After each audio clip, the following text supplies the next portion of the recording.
નરોડામાં ladies wear collection માટે viral હિનાબેનને ત્યાં હજી સુધી તમે ના ગયા હો તો હવે જતા આવજો, કેમ કે આવું પ્રીમિયમ કલેક્શન આટલા રીઝનેબલ ભાવે આખા નરોડામાં મળવું ખરેખર અઘરું છે.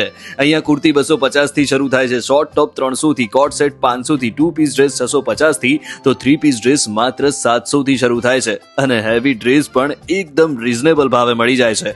બાકી અહીંયાનું વેસ્ટર્ન વેર કલેક્શન લેવા માટે તો બહેનો ઘેલી થાય છે. ટોપ, ટ્રાઉઝર, ટ્રેક લેવું હોય, જીન્સ લેવું હોય કે પછી નાઇટ વેર, ટૂંકમાં તમને ગમતું બધું જ આ એક જ જગ્યાએ તમને તમારા બજેટમાં મળી જશે. અને હા, જો તમારે ડ્રેસ મટીરિયલ લેવા હોય તો તે પણ હિનાબેનને ત્યાં મળી જશે, અને એ પણ માત્ર 400 થી લઈને 1500 સુધીમાં. ટૂંકમાં ટ્રેન્ડિંગ અને પ્રીમિયમ કપડાનો અહીંયા ખજાનો છે. એમ નામ થોડી નરોડામાં હિનાબેનની બોલબાલા છે. હિનાબેન ચોખ્ખું કહે છે કે ઘરેથી કરું છું અને કોઈ એક્સ્ટ્રા ખર્ચો આવતો નથી, તો હું કેમ મારી બહેનો પાસેથી વધારાના પૈસા લઉં. ખરેખર એકવાર હિનાબેનને ત્યાં ખરીદી કરવા જતા આવજો. હરિદર્શન 4 રસ્તા પાસે સ્વામિનારાયણ મંદિરની પાછળ દિવ્ય જીવન સત્સંગમાં F302 તમને હિનાબેનનું ઓમ સાઈ ડ્રેસીસ મળી જશે. તો બોલો, ક્યારે જાઓ છો હિનાબેનના ઓમ સાઈ ડ્રેસીસમાં?